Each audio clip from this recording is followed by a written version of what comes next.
all the chicks wanted me.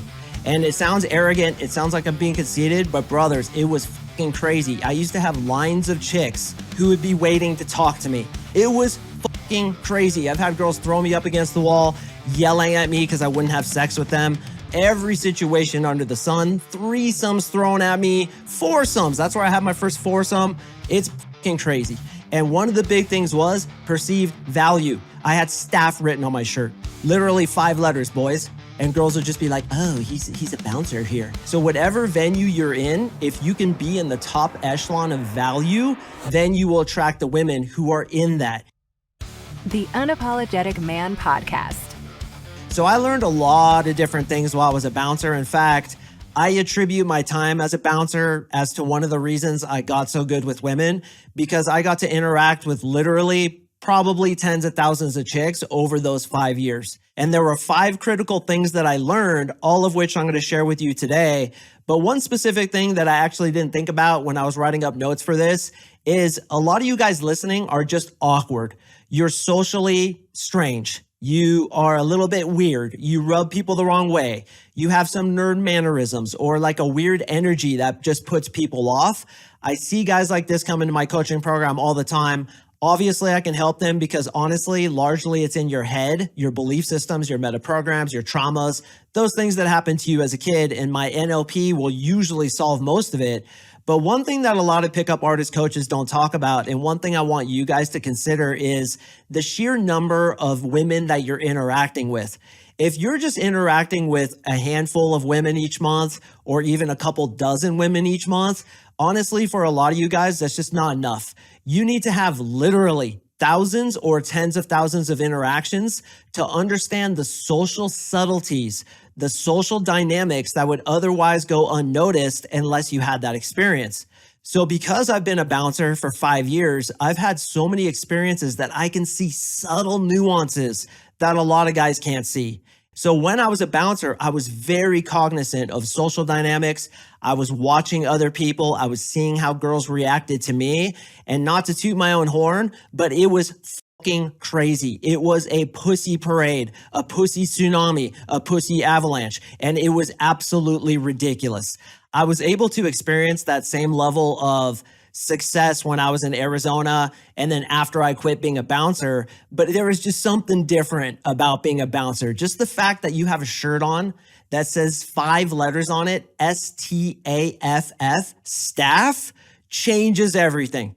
Girls absolutely give you way more value than you should actually have, and this is point number 1. Value is important to get a girl attracted to you. What is value? It's your perceived social standing in a hierarchy of individuals. So if you go into a nightclub and there's a dude standing there with staff on his shirt, he automatically moves up in the social hierarchy because he works there. Now, the fact that I was getting paid, like $15 an hour or something like that at the time, dude, I used to not even pick up my checks because I had a pretty successful business at that time. I was just doing it for fun. I was just doing it to meet more chicks, frankly. But the only reason I was there was to meet girls. And because I had those 5 letters on my back, girls would automatically give me the social power. Social power is necessary to get a girl attracted to you. So in addition to my advice to guys who are very socially inept, where I suggest they have to go out and literally talk to thousands of girls, and getting a job such as being a bouncer or doing a hobby such as yoga or something like that, and going to, let's say, a yoga retreat where you can speak to as many girls as possible in the quickest amount of time possible. What's also important is that you put yourself in a situation where you're in high social standing. So I have a lot of clients that come into my program and they're like, Mark, I'm going to take dance classes. And I'm like, great. What I want you to do is get good at dancing and then start your own little dance crew. And, or if you get so good at it, become the teacher. It's always the person that ascends to the highest social ranking that gets automatic attraction from women. So when I had staff on my shirt, chicks would just automatically defer to me. They would just automatically put me in the power position so I could go in with a much more I'm screening you approach rather than, oh, I'm trying to get you. You're a beautiful girl. No, dude, like I work here. And I worked at a place called Cowboy Lounge where we had to wear cowboy hats. And I had this super sick white Stetson cowboy hat. Fortunately, we had to wear red shirts that said staff on the back. And I don't know if you guys knew, but red is actually one of the most attractive colors a guy can wear. The other color, by the way, is black, which is why oftentimes I do wear black. I just like the color, but it also makes women attracted to you. So I had that motif going on, and I had several girls tell me that I was like the white whale. You guys ever read Moby Dick? Hopefully not. It's a horribly long, painful read. I was forced to read it in college, but Moby Dick, the white whale, is like that one whale that he couldn't get. Captain Ahab couldn't get. All the chicks wanted me. And it sounds arrogant. It sounds like I'm being conceited, but brothers, it was fucking crazy. I used to have lines of chicks who would be waiting to talk to me. And I swear I should have had a number machine where I'm like, now serving number 87, or you're around. Oh, okay. Step right up, miss. You have 5 minutes. Go ahead. Right? It was crazy. I've had girls throw me up against the wall, yelling at me because I wouldn't have sex with them. This one chick in particular, she would drive an hour, get totally ready just to come see me. No friends with her, no other guy she wanted to talk to. She would just come and just stand there with me. But brothers, the stories I've had a chick come up to me. First thing she says to me, she's like, I've always wanted to suck a cowboy's dick. And I was like, damn, dude, that's forward, right?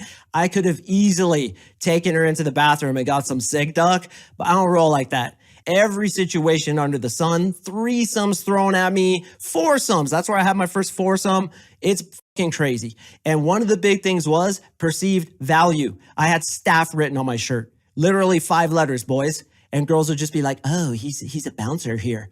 Not thinking about the fact that I'm making $15 an hour. Most of my coworkers who were also bouncers, we're freaking dirt poor, living in like hovels in downtown Denver.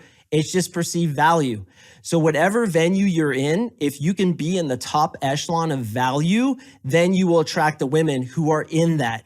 Yes, boys, even a Dungeons and Dragons club, if you can be the dude who's at the top of that club, who's running it, better yet, you will get the girls in there attracted to you. Now, obviously, what's better, being a bouncer or running a Dungeons and Dragons club? Obviously, boys, the Dungeons and Dragons club is going to get you laid 10 times X what the bouncer position would. But all jokes aside, as long as you have value, you have attraction. What's up, brother? Thank you so much for watching. I really appreciate it. To watch the full podcast episode, click here. And before you go, if you're feeling extra generous, please like, comment, subscribe. It really helps me in the algorithm. I'd sincerely appreciate it. Unapologetic Army.